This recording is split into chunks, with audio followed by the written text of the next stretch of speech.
nañ ko wax ak peuple mi ndax peuple bee leen baax. absolument. waaw donc la logique nous impose ñu des ci presse bi ba tey on a appris la nouvelle sur la libération de Maïmouna Ndour Faye gannaaw ba mu janoo ak procureur moom mujj nañ ko bàyyi gannaaw ba ñu ko tegee loxo depuis mardi ba tey ban gis-gis nga ci am. da doon am incohérence nag bu ñu ko téewoon. parce que li Babacar Fall def moo gën a garaaw pour man. li may mun a def foo mën a bàyyi Babacar Fall. mais man faa bàyyi Maïmouna Ndour.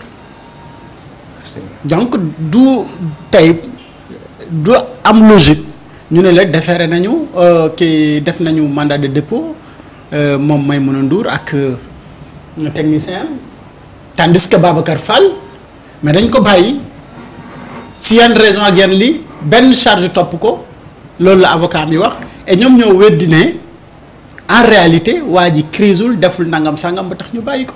donc nañ ñu wax ci yenn condition lañ ko bàyyee mais suñu bàyyi Babacar Fall mais est-ce que foofu yoon la ñu teef Maïmouna du am benn cohérence. donc la logique voudrait que ñu bàyyi ko mu dem ñibbi mais tout ça pour ça. Et c'était quoi donc la raison de la descente de la gendarmerie. foofu ci rédaction bi lan moo nekkoon la raison de la descente de la police ci rédaction RFM bu fekkee ne fii la ñuy mujjee ça ne valait pas la peine. absolument moo tax chaque fois ñu ne un État doit rester fort et appliquer les lois les textes mu leer nañ. mais bu fekkee ni yii ngay def nii mais yaa ngi gën a faiblal sa bopp. absolument yaa ngi joxe prox ndol bu nga xamante ni sa waaye bul xam fan lay mujjee je sais pas nag. lan mooy motif yi et cetera et cetera. mais boo reculer tuuti nga def nga xool da ngay wax mais bu fekkoon ne lire rek mais jaru ko woon. jaru ko woon waay. benn mise en demeure wala benn communiqué araftu leen rek doyoon na après nga avancé ci leneen ñu xam ne donc yéen nekkoo leen ci yenn yi. mais bu fekkee ni bruit yi yëpp fii la mujjee mais ça ne valait même pas la peine quoi. franchement day mel ni mbiru làmbatu. finalement doo tâtonnement lay nirool quoi. te nag yàlla nañu yàlla musal ci njiit moo xamante ni day tâtonner parce que ñoom ñoo ñu war a rassurer.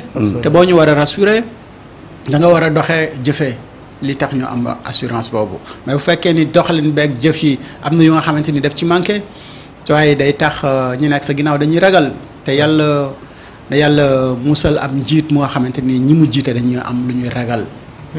waaw loolu moom lu doy waar la quoi. man daal pour man tout ça pour ça. ça ne valait pas la peine quoi. absolument. parce que boo xoolee démb dañu occupé trop. ci affaire bi. et dinañ ñëw ci biir discussion bi ci yenn révélation yi nga xamante ni moom Madiambal Diagne def na ko ci l'émission ak Babacar Fall. mais yooyu ça méritait au moins ci ay textes yu leer lañu ko bind ci code de procédure pénale bi. mais bu ñu demee ba cim réew nag ba nga xamante ni jëfewuñu texte yooyu ce qui est derrière vraiment on l'ignore mais daal man am na lu lëndëm sama xel maxtaar. waaw lu ñu waxul. te loolu moo ma ragal loo nag. sûrement.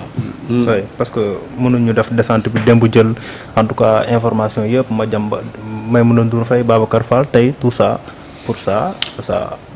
Alors, pour être honnête, vraiment des questions. Moi je m'attendais, ou je me suis préparé ci sujet ba mu des sujet bi parce que démb bi ma yeggee quand même je me suis dit que je vais plus en parler. Oui. Et que à chaque fois maintenant qu'il y a arrestation ou quoi que ce soit qu'on laisse lu ñu ci décider rek mooy noonu quoi parce que c'est usant, c'est époustouflant, c'est après tu sors tu ne comprends pas. Oui. Mais comme toi l'a dit, c'était une suite logique. On a libéré Babacar, on a libéré Maïmouna. Ce qui est dommage, c'est que à l'heure actuelle ñuy wax xamuñu exactement comment et dans quelles conditions ils ont été libérés. On ne sait pas, mais rien que quand tu écoutes ce que les déclarations de Madiambal, c'est là où il faut mesurer la gravité de la chose. Okay. C'est le contenu de sa déclaration. C'est là où c'est grave.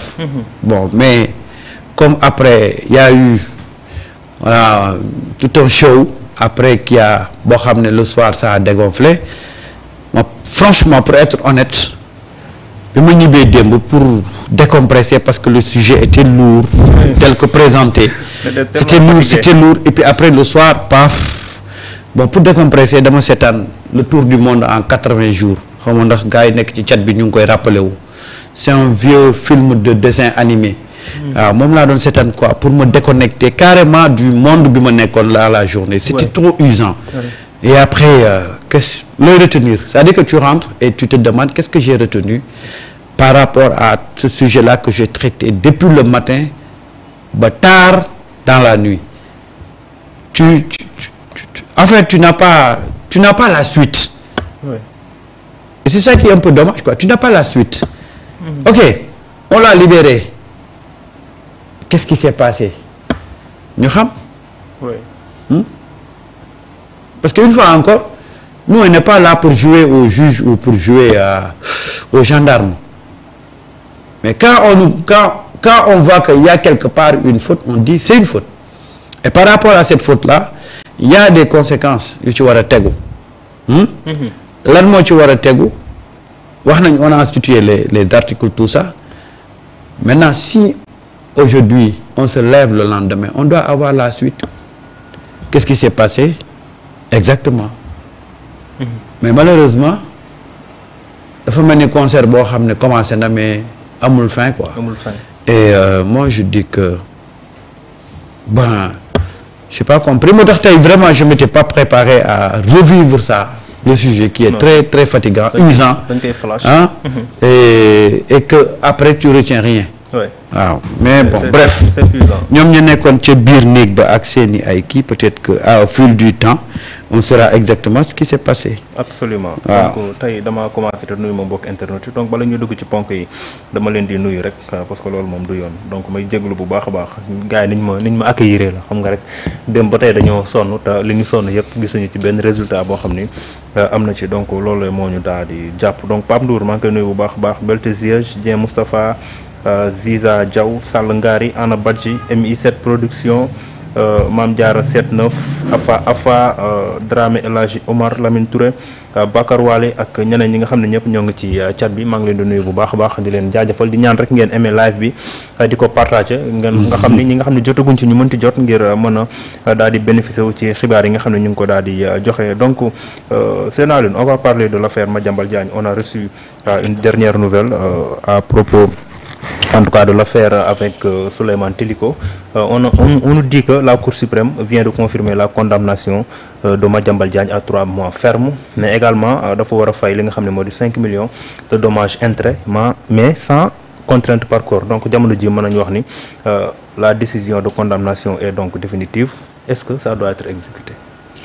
Alors xam nga cette question là man dama ko fi poser plusieurs fois mais au Sénégal ndax dafa am nit mën di def ba boo amee condamnation ferme doo tax nga dem tëdd